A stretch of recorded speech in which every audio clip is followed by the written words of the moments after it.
Good morning বন্ধুরা, আবার এক নতুন সকাল নতুন করে তোমাদের কাছে চলে এসেছি। তোমরা সকলেই ভালো থাকি, সুস্থ থাকি। এই কপালের টিপটা দেখো না, বারবার খুলে যায়। দিচ্ছি পড়ার জন্যে, খুলে বেরিয়ে চলে যাচ্ছে না। দেখো এখন প্রথম কাজ, খালি পেটে ওষুধ খেয়ে নি। চলো ব্রেকফাস্ট করে নিচ্ছি। ব্রেকফাস্টে রয়েছে ডাল, আমন্ড, কিশমিশ, রুটি, ডিম সেদ্ধ, দুটো ডিম সেদ্ধ, সাথে রয়েছে আঙ্গুরের থোকা। চলো এখন ব্রেকফাস্ট কমপ্লিট করি। খাওয়া প্রায় কমপ্লিট হয়ে গিয়েছে, এবার ডিম খেলে হয়ে যাবে। চলো ডিমটা ছিলে নিচ্ছি। একটা ডিম এখন খাবো, আর একটা ডিম বিকেলবেলা খাবো।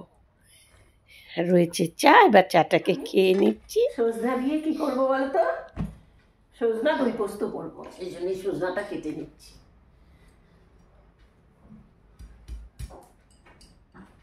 বেশ কদিন ধরেই ভাবছি সজনা দই পোস্তটা করবো। গত সপ্তাহ ভেবেছি, কিন্তু আমার শরীরে টানটা এতটাই বেড়েছে যে আমার তো রান্নাঘর এমনিতেই যাওয়ার নিষেধ। এখন গেলে আমার আরো বাড়াবাড়ি হবে, ওই জন্যে গত সপ্তাহে সজনাটা পুরো একেবারে শুকিয়ে কাঠ হয়ে গিয়েছে। তা আবার এই বৃহস্পতিবারে হাটে নিয়ে এসেছে বাবা, হ্যাঁ, তাই সেটা দিই এখন এইভাবে করে সজনাটাকে কেটে নেব।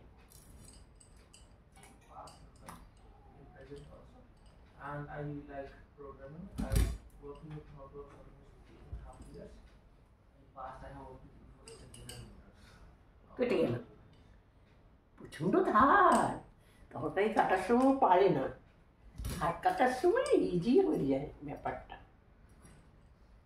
ওটা একটু সোডামাইসিন দাও এক সাইডে, আবার একই জায়গাতেই।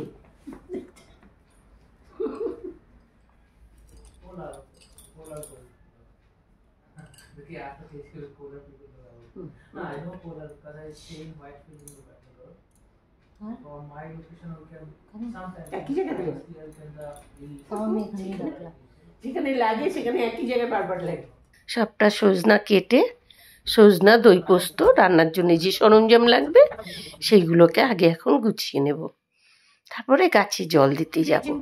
অনেকদিন গাছে জল দেওয়া হয়নি। এখন গাছে না প্রতিটা জায়গায় জানো, দেখো কপালের টিপটা খুলে আমার চশমার মধ্যে লেগে গিয়েছে। কপাল থেকে বারবার টিপটা খুলে যায়। তো এই দেখো প্রতিটা ছোট ছোট পাতা বেরোচ্ছে না, এখানেই দেখো বেলফুল, এই দেখো বেলফুলের কুড়ি এসেছে। এখানে বেলফুল ফুটেছিল, ঝরে গেছে গো। প্রতিটা মাথায় মাথায় না, এই দেখো এগুলোতে কুড়ি আসবে। এই দেখো এই দুটো দুটো করে পাতা বেরিয়েছে ছোট্ট ছোট্ট, এগুলো কুড়ি আসবে।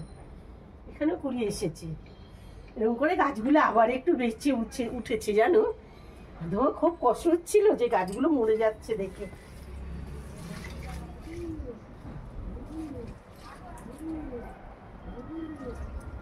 দেখো ঘাস, এই ঘাসগুলো প্রায় মরে গিয়েছিল। এখানে ওদের এর মধ্যে বসিয়ে জল দিয়ে ঘাসগুলোকে বাঁচিয়ে রাখা হয়, নয়তো না বৃহস্পতিবারে দুব্বা পাওয়া যায় না পুজো দেবার জন্যে।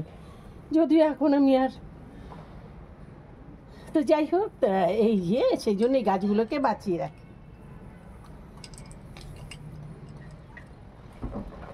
এই দুব্বা গাছগুলো একটু বেশি জল খায়, ওকে দুমড় জল দিতে হবে।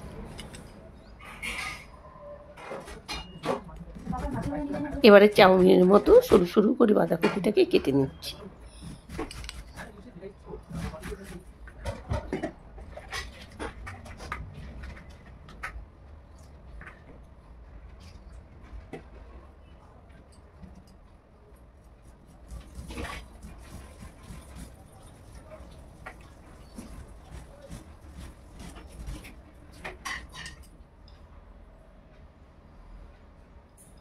চাউমিনের মতো সরু সরু দেখেছেন, সবটা বাঁধাকপি কেটে নিয়েছি। এবারে পরিমাণ মতো সাদা তেল দিয়ে দিচ্ছি কড়াতে, আর তেলটা গরম হয়ে দিয়ে দিচ্ছি জিরে। এর মধ্যে ফোড়নটা ভাজা হলে দিয়ে দিলাম তেজপাতা, এবার দিচ্ছি কাঁচা লঙ্কা, আর দিয়ে দিচ্ছি আদা বাটা। একটু জল দিয়ে মশলাটাকে কষিয়ে নেব। দিয়ে দিচ্ছি গুঁড়ো মশলাগুলো, হলুদ দিয়ে দিলাম, জিরের গুঁড়ো, ধনের গুঁড়ো, হলুদ সব দিয়ে ভালোভাবে নাড়াচাড়া করে মশলাটাকে কষিয়ে নেব।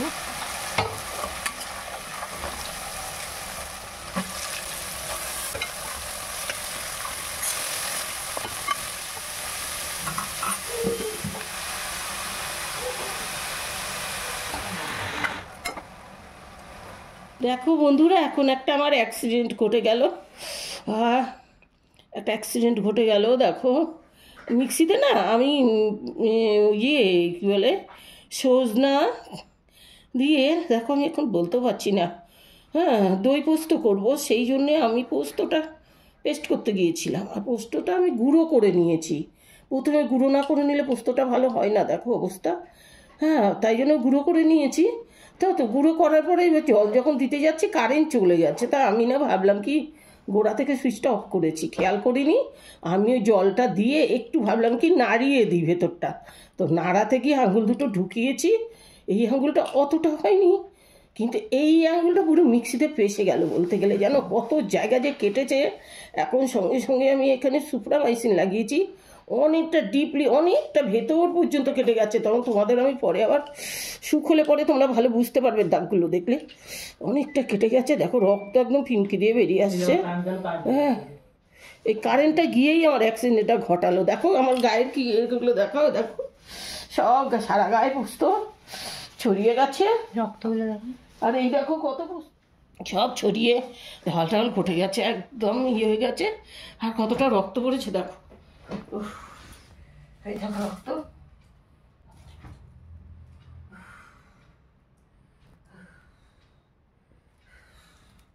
এইদিকে রক্ত। আমি তো আবার কলের তলায় আঙুল নিয়ে আমি আবার ইয়েটাকে ধুয়েছি, এখানটাতে আমি সব ধুয়েছি, হাতটা ধুয়ে তবে আমি করেছি। মানে হাতের অবস্থা মানে খুব খারাপ, বুঝতেই পারছি। মিক্সিতে যতটা হয় খুব তাড়াতাড়ি করে ওটা বন্ধ করেছি, হাতটা টেনে বের করে, যাতে আরও পোস্তগুলো পড়ে যেত। দেখো এখনও এর ভেতর থেকে রক্ত বেরিয়ে আসছে। এতটা ওষুধ দিয়ে দেওয়ার পরেও পুরো মিক্সিতে এতটা জায়গা একদম ঘিসঘিস করে পুরো পাক খেয়ে গেছে আঙুলটা, বুঝতে পারলে। এরকম একদিন তোমার বাবা খেয়াল করেনি, ওর মধ্যে চামচ রেখেছিল, চামচ দেখবে একটা ঘরের মধ্যে ভাঙা বেঁকা চামচ আছে, ওই মিক্সিতে যেটা হয়েছিল।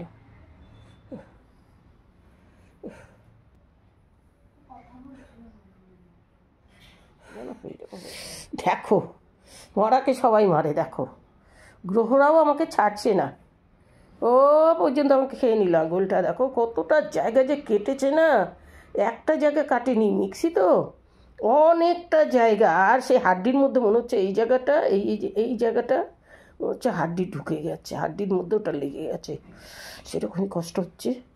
জানি না কোথায় কী হয়েছে, এখন তো রক্ত বেরোচ্ছে, মানে বোঝা যাচ্ছে না কোন জায়গায় কী হয়েছে। আপাতত সুপ্রামাইসিন দেওয়া হয়েছে।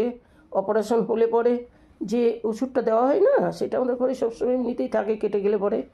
আমার মেয়ের কান অপারেশনে ওই ওষুধটা দিয়েছিল, সেই থেকে আমি ঘরে রাখি। তো এই দুটো আঙুল হয়েছে, এইটা কিছু অতটা, এইটা হয়েছে সাংঘাতিকভাবে এই আঙুলটা। আমি যে টান দিয়ে বের করে নিয়ে এসেছি জানো বন্ধুরা, যদি আমি টান করে, আর কারেন্ট শক দুটো একসাথে মেরেছে। আর যদি হাতটা আঙুলটা টেনে না বের করতাম, এই আঙুলটা আজকে একদম পুরো টুকরো হয়ে চলে যেত। আর শুধু যেত না, আমাকে কারেন্ট ওখানে ধরে আমার রক্তটা চুষে নিত। একবারে আমি ঝট করে টান দিয়ে, মানে আমার ভগবান বৃহস্পতির সহায়, ঝট করে টান দিয়ে আমি হাতটা বের করে নিয়েছি, নিয়ে তাড়াতাড়ি করে মিক্সিটা গোড়া থেকে বন্ধ করেছি।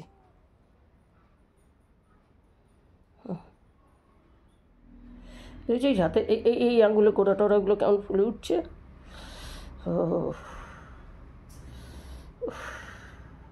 চলো বন্ধুরা বেরিয়ে পড়লাম, এখন যাচ্ছি। চলতে কি কষ্ট হচ্ছে গো, বেল্ট মনে বাঁধতে হবে। এখন যাচ্ছি আমি ডাক্তারের কাছে, হাতটা মিক্সিতে ঘি করে ফেলেছি না, তার জন্য ইঞ্জেকশান দিতে। হাতটা দেখো ব্যান্ডেজ করেছি, দেখো।